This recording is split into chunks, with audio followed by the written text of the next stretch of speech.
Mari jemaat Tuhan, saya undang untuk bangkit berdiri sekali lagi. Kita serukan Shema Yisrael, Yahweh Elohinu, Yahweh Echad. Shema Yisrael, Yahweh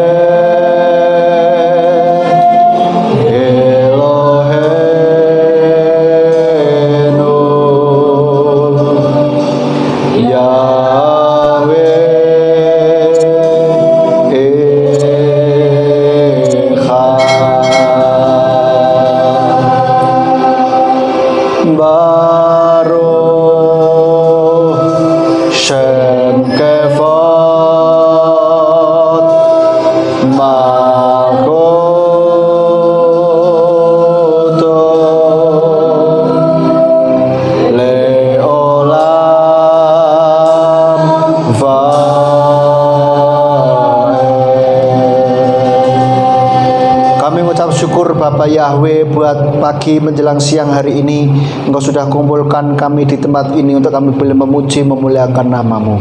Tiba saatnya bagi kami untuk kami boleh mendengarkan firman-Mu. Kira Tuhan urapi hamba-Mu dan urapi setiap kami yang mendengarkan firman-Mu. Biarlah setiap firman yang ditaburkan boleh menjadi kol HL di dalam setiap hidup kami, di dalam hati kami, menjadi firman-Mu yang hidup, sehingga kehidupan kami boleh semakin hari semakin menyenangkan hati-Mu Bapa. Kami berdoa jika ada kegelapan yang berusaha untuk mengambil firman-Mu dari dasar hati kami. Kami bersatu hati kami telah kami usir di dalam nama Tuhan Yesus Mesias. Mari Tuhan Kau kuasai tempat ini, kuasai peralatan yang kami pakai. Biarlah semuanya boleh membawa kemuliaan bagi nama-Mu. Dan hati serta pikiran kami tujukan untuk firman-Mu saja. Hanya di dalam nama Tuhan Yesus Mesias kami sudah berdoa dan mengucap syukur. Haleluya. Amin. Silakan duduk Bapak Ibu. Shalom. Haleluya.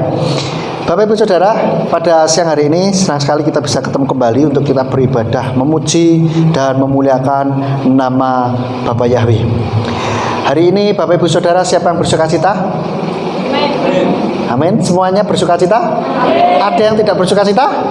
Tidak ada. Kalau ada yang tidak bersukacita, nanti kita berikan sukacita, ya. Suruh senyum dulu.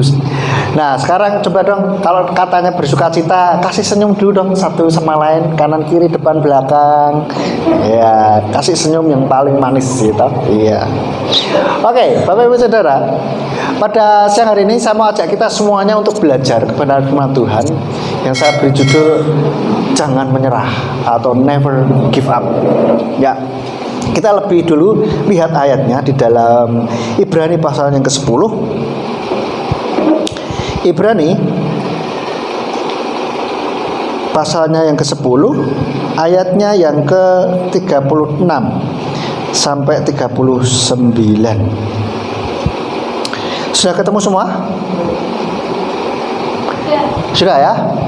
Baik, saya bacakan Ibrani 10 ayat 36 sampai 39. Dikatakan, sebab kamu memerlukan ketabahan supaya setelah melakukan kehendak Elohim kamu dapat menerima janji itu. Sebab tinggal sedikit, bahkan sangat sedikit waktu lagi, Dia yang datang akan segera tiba, dan Dia tidak akan menunda.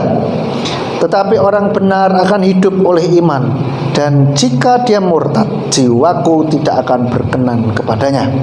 Tetapi kita tidak termasuk orang yang bersegera kepada kebinasaan, melainkan orang yang beriman dalam keterpeliharaan jiwa. Nah, Bapak Ibu Saudara, ayat ini untuk mengingatkan kita bahwa kita ini supaya tetap tabah, tetap kuat dalam mengiring Tuhan Yesus. Di sini dikatakan ayat 37, sebab tinggal sedikit, bahkan sangat sedikit waktu lagi, Dia yang datang akan segera tiba, dan Dia tidak akan menunda. Bapak Ibu Saudara, kita tahu bahwa Tuhan Yesus pada saat hari-hari ini tanda-tanda kedatangannya sudah sangat singkat sekali. Amin. Betul ya? Nah, karena tanda-tandanya sudah sangat singkat sekali, maka kita harus memastikan diri kita, iman kita kepada Yeshua itu tetap kuat. Supaya apa? Ketika Yeshua datang, Dia mendapati kita tetap setia. Meskipun banyak tantangan di dalam kehidupan, ya saya tahu namanya orang hidup pasti banyak tantangan katanya. Dan kalau banyak rantangan itu namanya apa? Catering, saudara. Saya pernah membaca itu ada tulisan kayak gitu di internet. Namanya hidup ya banyak tantangan. Kalau banyak rantangan namanya catering. Nah, kita memang ada banyak tantangan di dalam kehidupan kita, tetapi jangan membuat itu menjadikan kita jadi lemah. Tetapi biarlah itu membuat kita tetap berpegang pada Tuhan. Justru semakin banyak tantangan, kita terus semakin berpegang erat pada Tuhan. Jangan sampai kita ada tantangan, ada masalah, kita mulai mengundurkan diri, kita mulai meninggalkan Tuhan karena ada permasalahan baik dalam ekonomi, pekerjaan, rumah tangga, kesehatan, atau apapun. Mungkin ketika kita beriman kepada Bapa Yahweh yang tadinya tidak kenal Bapa Yahweh, terus kita kenal, maka kita menjadi dikucilkan atau tanda kutip dianiaya, bukan dianiaya digebuki, tetapi mungkin digosipin yang tidak baik, lalu mulai teman-teman mulai menjauh, ya kan, mulai ada fitnah sana, fitnah sini, begitu. Jangan jadikan ini sebuah halangan untuk kita loyo. Untuk kita, maksudnya jangan jadikan ini menjadi halangan buat kita sehingga kita loyo gitu. Sehingga kita tidak lagi beriman kepada Yesua. Kita pikir, wah ternyata jadi umat Bapak Yahweh angel tiba yo. Lah piye? Lah piye? Kanca-kancaku malah padha lunga, ya kan? Terus dianggap sesat dan lain sebagainya. Atau mungkin tidak sebuah tantangan atau tekanan di dalam kehidupan kita, tetapi mungkin malah sesuatu yang mengenakan atau menggoda kita. Saya pernah kasih tahu bahwa biasanya rata-rata godaan orang itu ada 3 ta. Apa Bapak Ibu Saudara? Harta, tahta, dan cinta. Lalu ada satu lagi kalau yang baru ini, yaitu apa? Popularitas. Ya, popularitas tetap saja ujung-ujungnya pada harta. Itu kalau sudah terkenal kan bisa ngapa-ngapain, dapat endorse, ya kan? Dapat bisa ngiklanin sana sini, dapat duit. Nah, godaan-godaan semacam itu pun juga jangan sampai membuat kita lengah, membuat kita lupa akan iman kita. Jangan sampai membuat kita ini jadi meninggalkan Tuhan.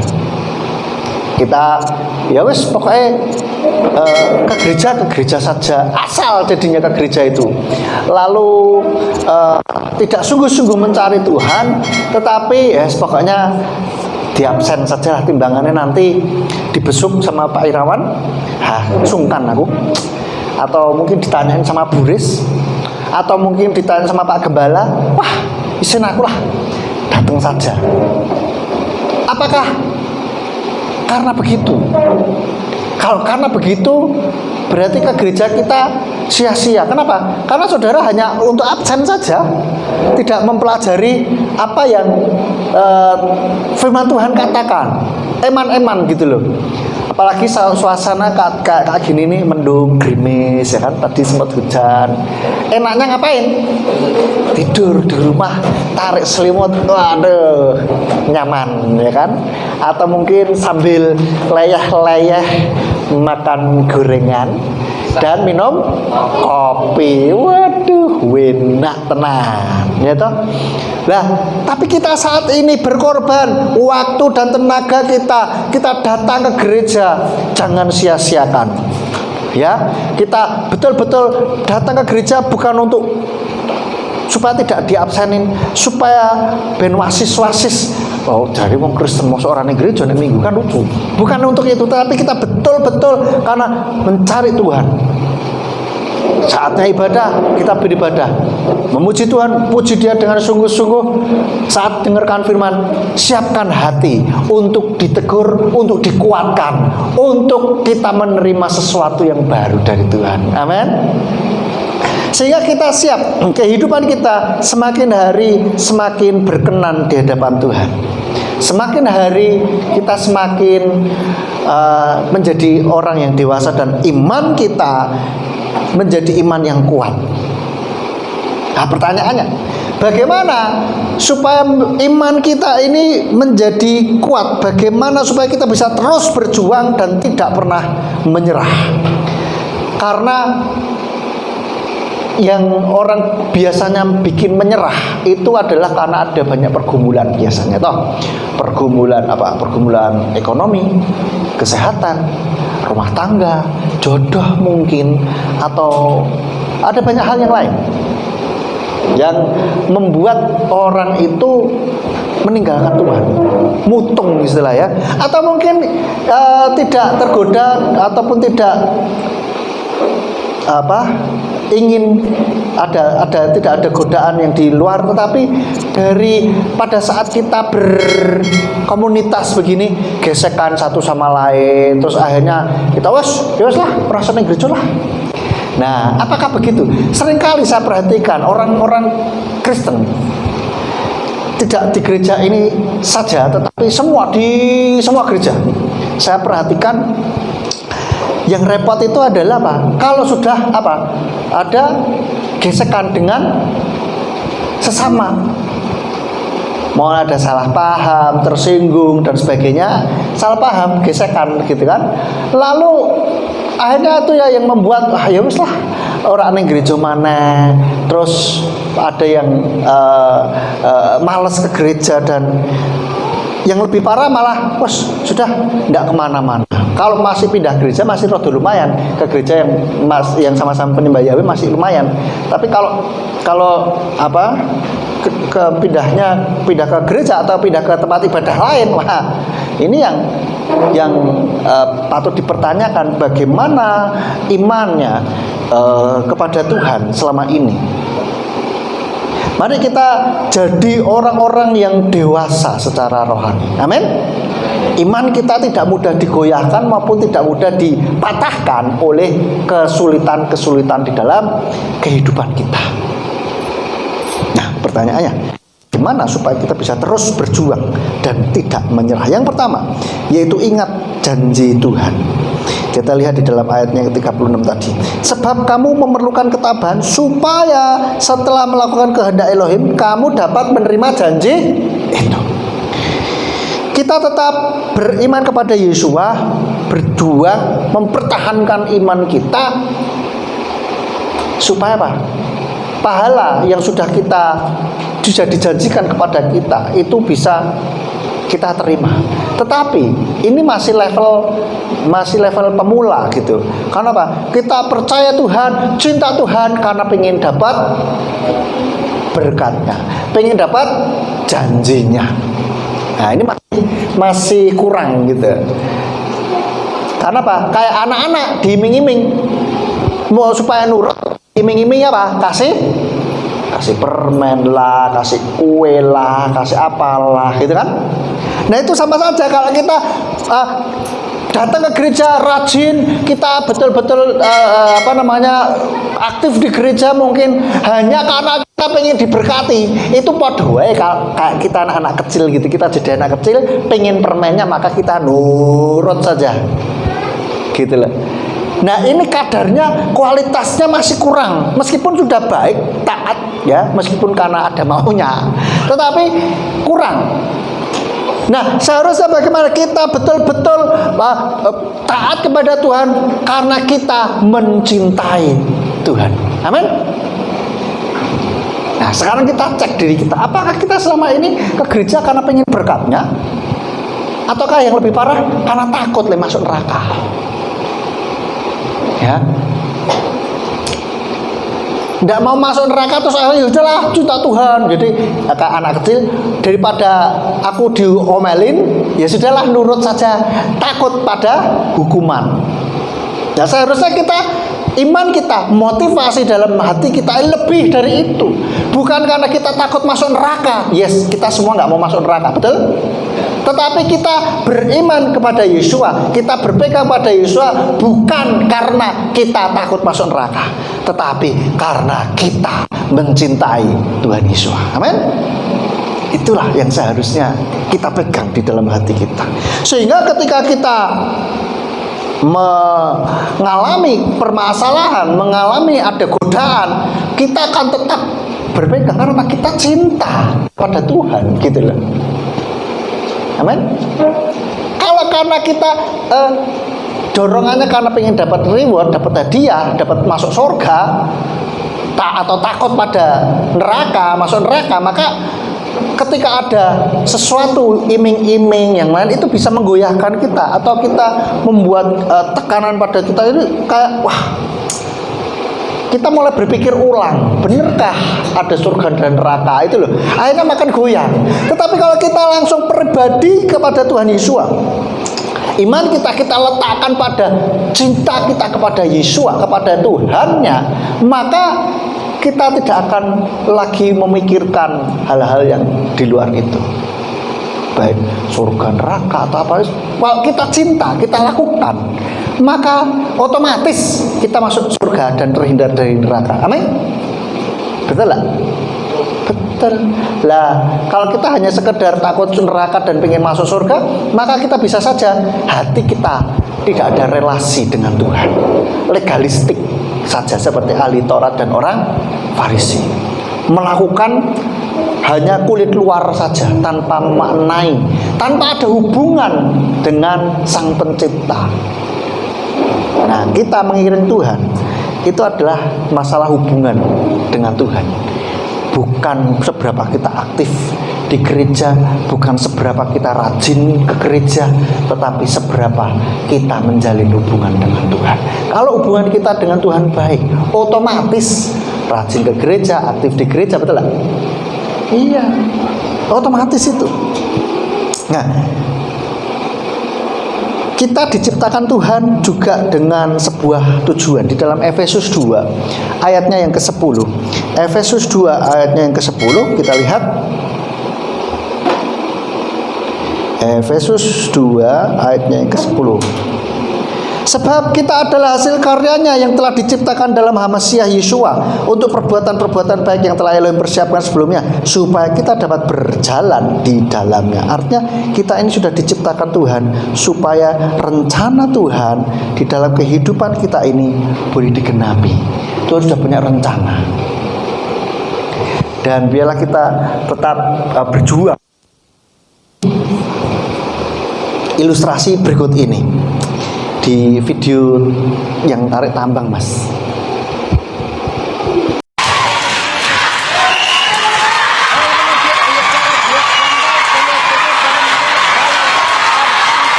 Nah, Biarlah kita ketika memperjuangkan iman kita itu habis-habisan gitu loh saudara. Kita jangan kasih kendor gitu kan. Jangan kasih kendor. Kita terus berpegang pada Tuhan. Ya. Yang kedua, bagaimana kita bisa terus berjuang dan tidak menyerah? Yang kedua yaitu kita percaya pada waktu Tuhan. Kita lihat di dalam ayatnya yang ke-37. Kita kembali ke Ibrani tadi. Ibrani 10 ayat 37. Sebab tinggal sedikit, bahkan sedikit waktu lagi, Dia akan datang dan segera tiba, dan Dia tidak akan menunda. Kita lihat, kita ingat bahwa waktu Tuhan itu sudah semakin singkat. Dan kita lihat, ketika kita berdoa, ngomong-ngomong waktu, maka percayalah bahwa waktu Tuhan ini adalah waktu yang terbaik, waktu yang tepat. Dia tidak pernah terlambat dan Dia tidak pernah terlalu cepat. Percayai waktu Tuhan. Ketika kita berdoa, kita sudah mendapatkan janji Tuhan. Tuhan akan memberikan kita janjinya. Kita yakini bahwa janjinya itu akan digenapi. Meskipun mungkin sepertinya kok suwemen, kok telat, kok lama banget. Percaya saja waktu Tuhan itu adalah yang terbaik. Di dalam Pengkhotbah 3 ayat 11 dikatakan bahwa Tuhan menjadikan segala sesuatu indah pada waktunya. Waktunya siapa? Waktunya Bapa Yahweh. Contohnya di dalam kisah mujizat pertama di dalam Yohanes 2 ayat 1 sampai 11, mujizat pertama apa Bapak Ibu Saudara? Mengubah air menjadi air anggur. Ya. Nah, di dalam kisah itu kalau kita baca, waktu itu Maria bilang, mereka kehabisan anggur. Tapi Tuhan jawab apa? Waktuku belum tiba. Loh, sudah habis kok waktunya belum tiba iki piye? Sudah habis loh. Ternyata ada sebuah perbuatan yang harus dilakukan untuk mempersiapkan bagaimana Yesus bisa melakukan mujizat, yaitu apa? Maria ke belakang lagi ngomongin sama tim seksi konsumsi yang ngurusin air minumnya, bilang nanti kalau Yesus ngomong apa, nyuruh apa, lakukan saja. Nah, sudah dikasih tahu begitu, maka Yesus datang ke belakang dan suruh menuangkan air biasa ke dalam gedong istilahnya. Nah, terus disuruh mencedok. Coba cicipi, bawa ke MC-nya atau bawa ke wedding organizer-nya kalau zaman sekarang ya kan. Nah, barulah mujizat terjadi. Lalu kisah Lazarus. Kisah Lazarus begitu tahu Lazarus itu sakit dan Yesus dikasih kabar, saudaramu yang kau kasih apa? Sakit. Bukannya Yesus langsung, oh ya, aku tak kesana langsung. Tetapi Yesus justru tinggal sebentar, 2 hari, menunda 2 hari. Dan akhirnya apa yang terjadi? Begitu Yesus sampai ke sana, apa yang terjadi? Lazarus sudah meninggal 4 hari, sudah dikubur. Sepertinya di dalam pikiran manusia ini sudah kasar, wes telat. Bahkan saudaranya Lazarus bilang, Yesus seandainya engkau datang sebelumnya. Tetapi apa? Tuhan justru menggunakan waktu ini untuk menyatakan kuasanya. Jadi Bapak Ibu Saudara, ketika kita berpikir sudah terlambat, tetapi pertolongan Tuhan tepat pada waktunya. Mungkin sepertinya buat kita telat Tuhan, telat. Buat Tuhan belum tentu. Dan bahkan mungkin melalui peristiwa ini, maka kemuliaan Tuhan semakin dinyatakan. Amin. Ada satu lagi kisah. Abraham dan Sarah waktu itu pengen punya anak, betul ya? Pengen punya anak. Lalu Tuhan sudah memberikan janji pada Abraham dan Sarah bahwa kamu akan punya anak. Tetapi tidak segera tidak segera hamil, tidak punya anak gitu. Bahkan sudah sampai kakek nenek, sudah jelas tidak mungkin, secara manusia dipikir itu jelas tidak mungkin Sarah akan hamil lagi. Tetapi waktu Tuhan bukan waktu manusia. Amin. Apapun yang saudara saat ini sedang pergumulkan, percayalah, kalau doa saudara, Tuhan jawabannya adalah tunggu, percaya waktunya Tuhan, maka Dia akan melakukan mujizatnya. Seperti Abraham dan Sarah ini, mereka sudah jelas secara manusia tidak mungkin punya anak, tetapi di mata Bapa Yahweh Tuhan bisa lakukan. Sekarang apa yang jadi pergumulan saudara? Apa yang menjadi saudara pergumulkan saat ini? Percayalah, kalau Tuhan sudah berjanji, Tuhan sudah kasih sinyal, kayak ya. Kalau Tuhan sudah kasih sinyal sehingga kita menjadi ada sebuah keyakinan, ya Tuhan pasti akan jawab. Mungkin Tuhan berbicara melalui firman-Nya atau mulai kesan di hati. Sepertinya tunggu saja, sebentar lagi pasti. Nah, kalau sudah ada kesan seperti itu, bisa saja itu dari Tuhan dan saudara bisa yakini, bisa yakini, imani itu. Dan yang ketiga, bagaimana supaya kita bisa terus berjuang, supaya bisa kita terus kuat di dalam Tuhan. Ingat, yang ketiga yaitu kita harus ingat, kalau menyerah Tuhan tidak berkenan. Maka dari itu kita harus terus bergerak, kita harus mengusahakan iman kita terus tetap gandol Gusti.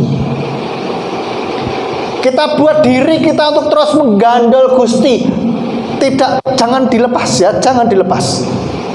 Terus bergerak. Apa yang kita lakukan? Apa yang jadi bagian kita lakukan?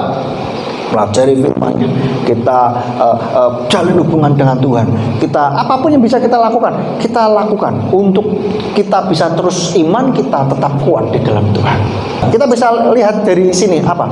Yaitu bahwa kita harus terus mengusahakan iman kita, terus bergerak. Jangan terus loyo, jangan terus diem, jangan terus mutong, Bapak Ibu Saudara. Amin. Katakan kanan kiri, jangan mutung ya, jangan mutung. Mboten pareng mutung Bapak Ibu Saudara. Ya. Ampun mutung. Nggih. Nah, kalau kita mutung, wis. Kalau pas mutung Tuhan Yesus datang piye?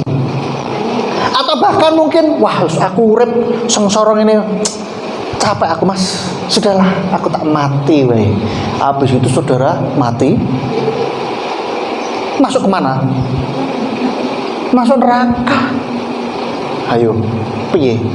Lah mending kita terus bertahan, betul ya? Penderitaan yang akan kita alami, mungkin katakanlah kalau kita memang harus menderita di bumi ini, tidak ada apa-apanya dibanding nanti kekekalan kita memperoleh kehidupan di surga. Amin.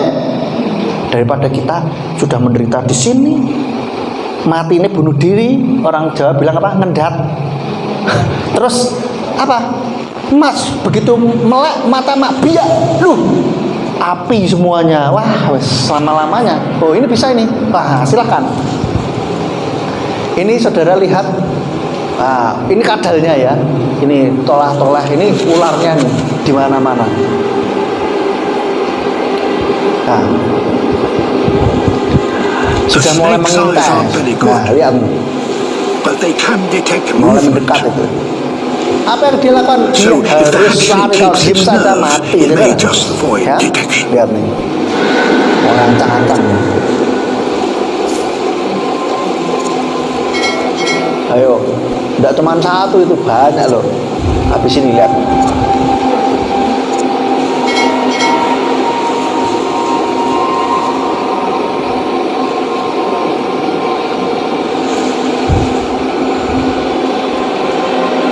Dari belakang.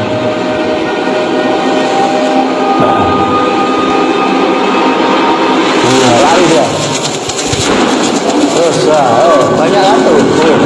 Inilah gambaran seperti iman kita saat ini, saudara.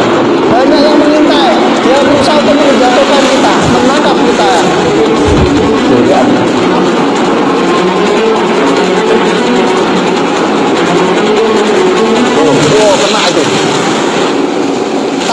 tidak menyerah, saudara. Dia tidak menyerah. Terus, ayo. Ya, lolos dia. Lari lagi. Naik cepat pintu. Tuh, iya, ambil. Sekali lagi. Wah. Ya, ambil lagi. Nah, akhirnya lolos juga. Nah, saudara, demikianlah gambaran iman kita saat ini hidup di bumi ini. Banyak yang berusaha untuk menjatuhkan iman kita, menangkap kita untuk ditelan. Ular itu lambang. Demikian pula, ini persis seperti kehidupan kita nih. Terus, ya kan? Mengancam kita. Tapi katakanlah kita pernah terjatuh, ketangkep setan, jangan terus, wah wes sudahlah, wes terlanjur basah, sisangke baik, misalkan. Jangan berpikir seperti itu. Ada orang yang bilang, wah wes mas, aku ini memang sudah jatuh dalam dosa, udah rusak saya, ya wes lah, tak bablas kayak pisan. Lo jangan gitu saudara, ya. Jadi bapak ibu saudara, begitu kita mungkin khilaf, ya kan, mungkin khilaf. Terus jangan terus mas, aku nggak layak lagi ke gereja, aku nggak layak lagi. Alasannya kita rohani banget ya kan, nggak layak lagi. Terus akhirnya nyerah, ya udahlah, setelah basah mas tak bablas kayak pisang. Jangan. Tapi kita justru ketika kita tahu, wih, aku jatuh dalam dosa, loh, aku salah Tuhan ampuni aku, terus saudara terus bergerak melepaskan diri dari dosa itu, dari ikatan itu, seperti tadi keadaan itu, bergerak terus sampai lolos.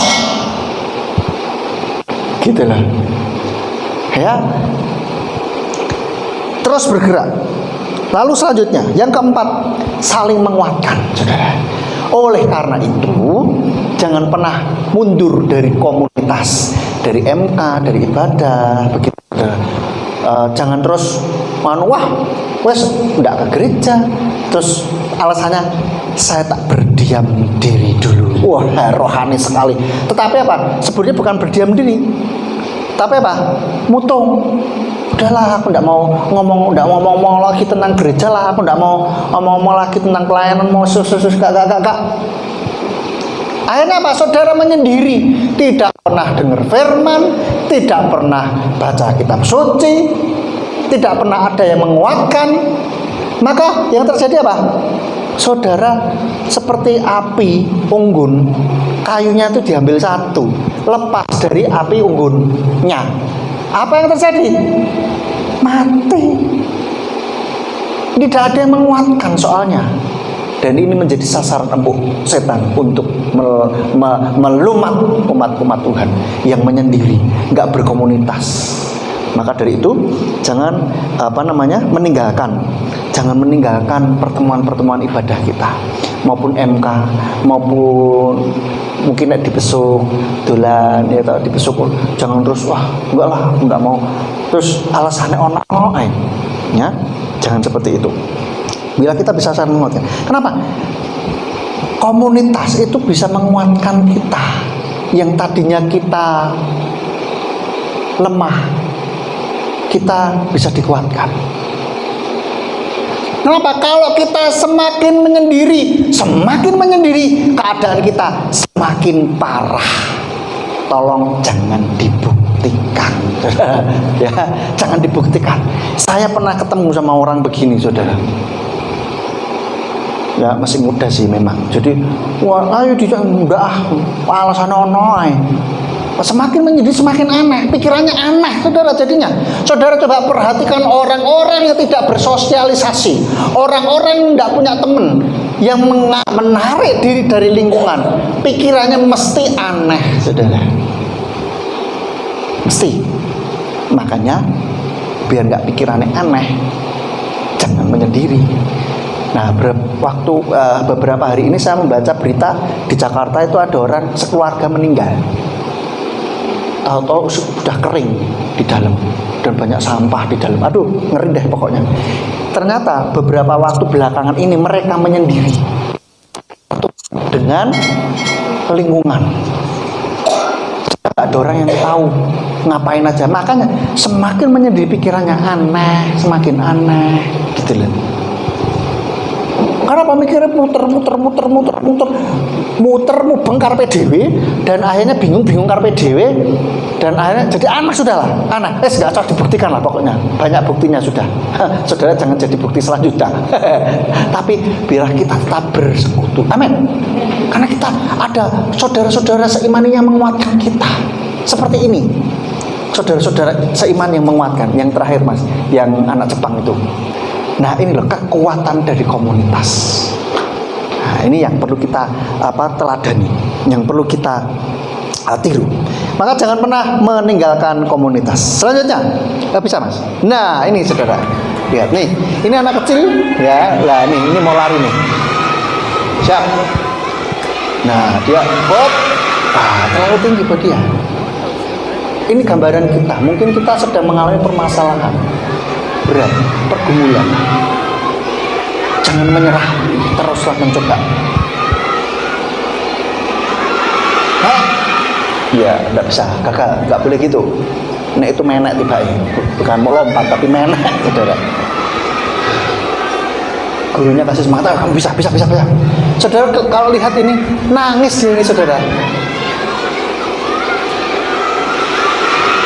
Belum bisa lagi. Dan yang saya salut adalah teman-teman di sekitarnya. Tidak ada yang satupun yang ketawa. Tidak ada satupun yang ketawain. Orang iso gak diguyu saudara, justru dikasih semangat. Nanti di YouTube ada keluar suaranya saudara. Nah, nih nangis saudara. Nangis nih loh, lihat. Coba lagi. 1, 2, 3. Masih bisa. Tetapi kita lihat, ini saya salut sama teman-temannya. Inisiatif gitu loh, memberikan semangat.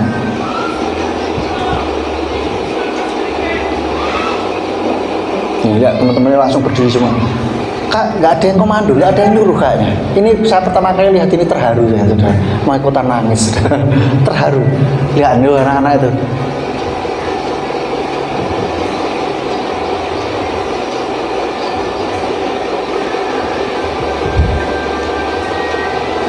Nah ini udah tahu mereka teriak apa, 1, 2, 3, ya. Nah wes. Anak ini kita lihat.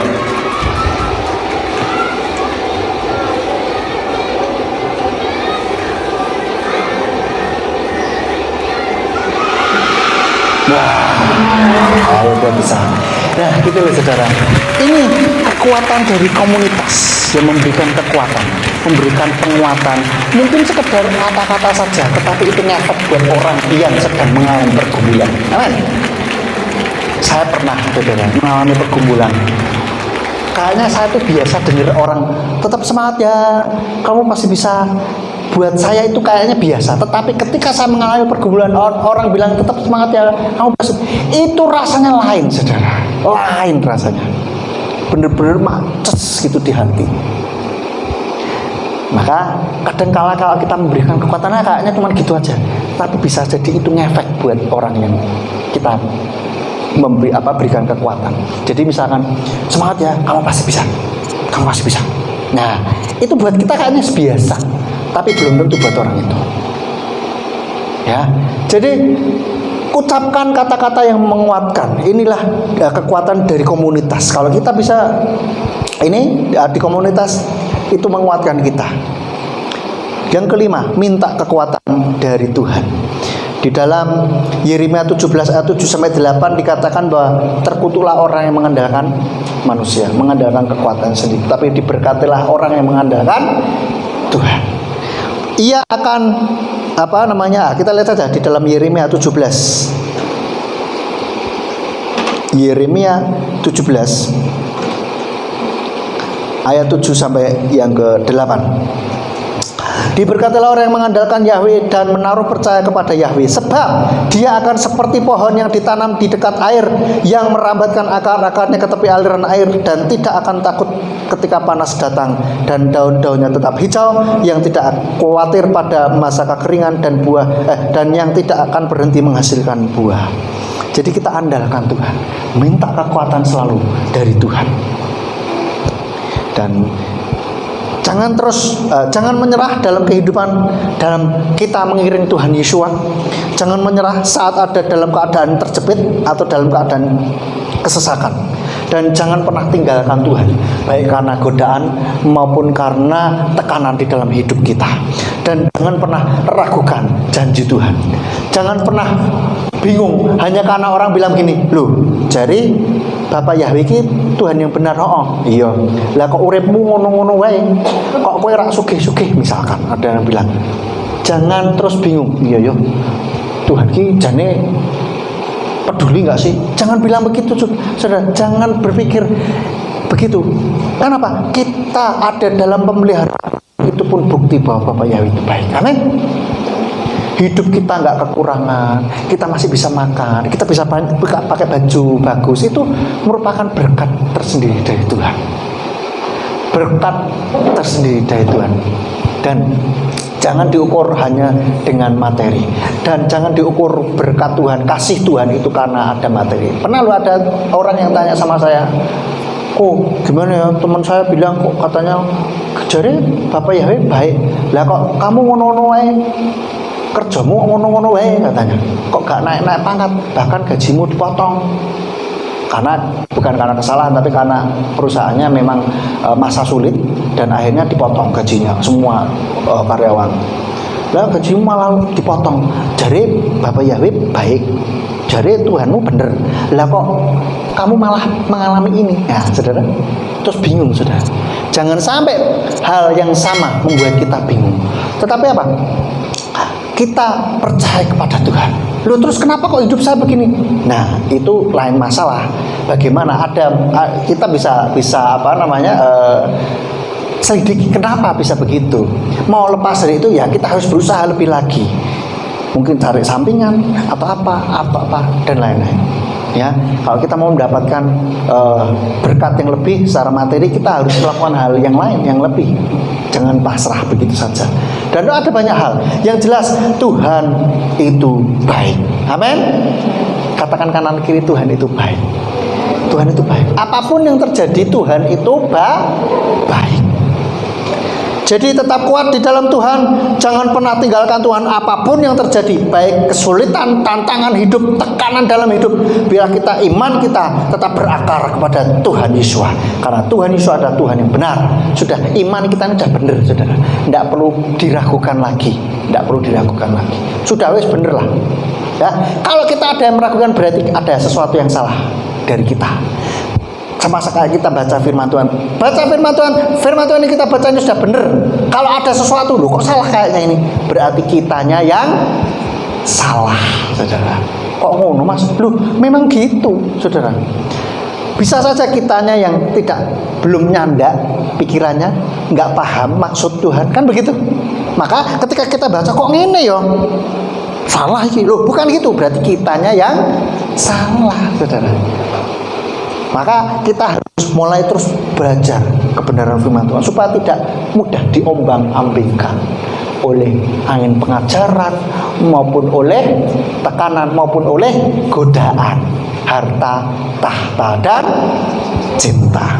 Amin. Buat firman Tuhan, biarlah kebenaran firman Tuhan ini boleh menjadi kekuatan bagi kita untuk kita tetap kuat, tegak berdiri di dalam iman kepada Yesus Masih. Mari kita tundukkan kepala, kita berdoa. Kita bangkit berdiri, Bapak Ibu Saudara. Bapak Yahweh, hamba-Mu sudah berhenti berkata-kata, biarlah firman yang didengar, yang sudah ditaburkan ini belum menjadi kekuatan bagi setiap kami. Bila kami tetap mengiring Engkau apapun yang terjadi sampai akhir hayat kami tidak akan meninggalkan Engkau. Kami akan terus berpegang iman kami kepadamu ya Bapak Yahweh. Dan bila ketika Engkau datang untuk yang kedua kali mendapati, kami tetap setia. Terima kasih Tuhan, Engkau berikan kekuatan bagi setiap yang mendengarkan firman-Mu ini, baik di tempat ini maupun melalui YouTube. Tuhan yang memberikan kekuatan, memberikan hikmat bagi kami untuk kami boleh terus berpegang pada iman kepadamu. Terima kasih ya Bapak Yahweh. Terima kasih meterangkan firman ini. Biar firman ini boleh menjadi kol HL di dalam hidup setiap kami yang mendengarkan. Bila firman ini boleh berakar, bertumbuh, berbuah di dalam setiap kehidupan anak-anakmu. Terima kasih Bapak. Hanya dalam nama Yesus kami berdoa. Haleluya. Amin.